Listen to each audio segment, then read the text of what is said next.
El arca estaba cerrada, la puerta sellada por Dios. Adentro, el silencio era espeso, tenso, casi doloroso. Hasta los animales permanecían inquietos, como si algo invisible les hubiera cambiado el aire. Afuera, el mundo seguía respirando por última vez sin darse cuenta. Noé y su familia esperaban en la penumbra, sin señales, sin voces que marcaran los minutos, solo un conocimiento incómodo, inevitable. Lo próximo que escucharían no sería el martillo golpeando madera, ni pasos sobre el barro. Sería algo que nunca antes habían oído. Sería el cielo, rompiéndose. Al principio fue un sonido tímido, gotas aisladas golpeando la madera del arca, como cualquier lluvia pasajera. El tipo de lluvia que, en otros tiempos, habría significado descanso después de un día de trabajo. Pero esta lluvia no se comportó como las demás. Las gotas se multiplicaron. El ritmo se volvió constante. Después, insistente. Luego, ensordecedor. Una cortina de agua cayó sin pausa, como si el cielo entero se hubiera quebrado en un solo movimiento. La escritura lo describe con una precisión inquietante. Se rompieron las fuentes del gran abismo y las ventanas de los cielos fueron abiertas. No era solo lluvia, era el mundo perdiendo su equilibrio. El agua empezaba a surgir desde abajo, rompiendo la tierra, llenando hendiduras, pozos y grietas, mientras caía desde el cielo al mismo tiempo, como si el planeta hubiera sido puesto bajo un mismo peso insoportable. El terreno se volvió barro, después corriente, después vacío. En las aldeas algunos al principio se rieron. Es solo una tormenta fuerte, pensaron. Pero las risas desaparecieron cuando el agua empezó a entrar en las casas como un visitante que nadie había invitado. La gente corrió hacia los techos. Intentaron proteger lo poco que podían cargar. Otros se abrazaron a árboles, a piedras elevadas, a cualquier cosa que estuviera un poco más alta que el nivel del agua. Pero el agua superó cada uno de esos refugios con una velocidad que nunca habían visto. Desde dentro del arca Noé no veía nada, solo escuchaba truenos que parecían rasgar la tierra, golpes del agua contra la madera, objetos arrastrados, trozos de troncos, maderas de casas, cosas que antes eran parte de una vida normal y ahora solo eran escombros flotando. Gritos lejanos se mezclaban con el rugido creciente del diluvio. Cada estruendo era un recordatorio. Lo que Dios había anunciado ya no era advertencia, era realidad. Las aguas comenzaron a subir sin resistencia. Primero cubrieron los caminos de la aldea, borrando en minutos las huellas de años de tránsito humano. Luego las casas, muros que habían resistido temporadas enteras cedieron en cuestión de horas. Después, los árboles que habían dado sombra a generaciones completas quedaron medio sumergidos, hasta que solo sus copas siguieron visibles por un tiempo más, antes de desaparecer también. La frontera entre tierra y mar simplemente dejó de existir.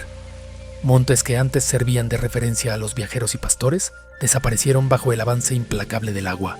Lugares que eran puntos de encuentro se convirtieron en puntos de desaparición. La Biblia lo resume con frialdad.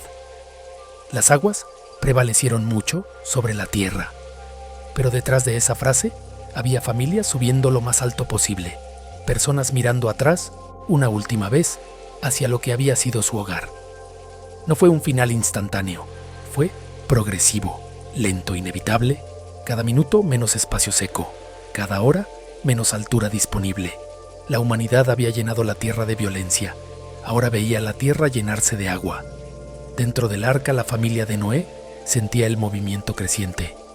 Un balanceo irregular, golpes contra troncos y restos de casas, el crujido de la madera resistiendo fuerzas desconocidas. Por primera vez desde su construcción, el arca se separó del suelo. No fue un salto dramático, fue un desprendimiento silencioso, pero lleno de significado. La estructura que había sido construida en tierra firme dejó atrás el mundo que la vio nacer y se elevó sobre él. Ya no era un edificio. Era el único refugio flotando sobre un mundo que se apagaba. Cuando cayó la noche, no hubo luz de estrellas, solo nubes densas cubriendo el cielo y relámpagos que, por breves instantes, dibujaban sobre las aguas un paisaje irreconocible. Dentro, las antorchas apenas iluminaban pasillos estrechos. El olor de los animales la humedad, el cansancio, todo se mezclaba con la pregunta silenciosa que tal vez cruzó por más de una mente. ¿Cuánto tiempo durará esto? Noé no tenía la respuesta, solo tenía una certeza. Afuera ya no quedaba nada a lo que aferrarse. La lluvia no se detuvo en unas horas, ni en un día, ni en una semana, 40 días, 40 noches, sin interrupción. El sonido del agua se volvió permanente, como si el planeta hubiera adoptado un solo latido: caer, caer y caer. El tiempo comenzó a volverse borroso. Los días ya no se distinguían con claridad entre ruido y silencio, porque el ruido nunca se iba. Cada conversación dentro del arca tenía el mismo fondo sonoro. Cada oración, cada comida compartida en silencio, cada intento de dormir. La lluvia era una presencia viva, como si rodeara el arca recordando constantemente por qué estaban allí. Hasta que, un día, sin anuncio y sin ceremonia, el ruido cesó. No hubo festejo, solo un silencio extraño que, después de 40 días de estruendo, resultaba igual de abrumador. Pero al mirar por cualquier rendija, no había tierra, no había montes, no había árboles, solo agua, extendida hasta el horizonte, sin un punto que permitiera orientarse. Ya no se escuchaban voces afuera, ni animales salvajes, ni pasos, ni nada que recordara al mundo anterior. Solo el golpe del mar recién formado contra la madera del arca. La lluvia había terminado. El juicio, no.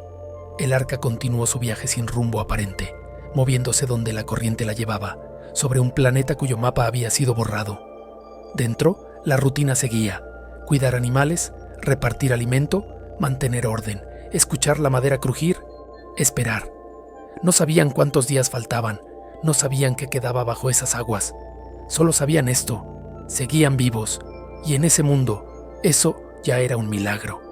En medio de esa espera interminable, cuando todo parecía repetirse, día tras día sobre la misma superficie gris, el texto cambia su tono con una sola frase, breve pero inmensa: Dios se acordó de Noé. No significa que lo había olvidado, significa que llegó el momento de actuar a su favor. Un viento comenzó a soplar sobre la tierra. Tal vez Noé no entendió su origen, solo sintió que el aire cambió, que el movimiento del arca ya no era tan violento, que el balanceo tenía un ritmo diferente. Las aguas empezaron a retroceder, lento, muy lento. Ya no subían, ahora bajaban. Los días siguieron pasando, pero la historia había cambiado de dirección. Meses después, algo distinto ocurrió. El arca dejó de moverse como antes, el balanceo disminuyó. El sonido del agua golpeando la madera cambió de ritmo, como si hubiera un cuerpo firme debajo de ellos. La escritura lo explica así: reposó el arca sobre los montes de Ararat. Después de todo el caos, después de todo el ruido, después del juicio, la madera del arca volvió a tocar tierra. Aún no podían salir. El mundo seguía oculto bajo enormes capas de agua. Pero esa sensación lo cambiaba todo. El juicio estaba retrocediendo. La historia no terminaba en el mar.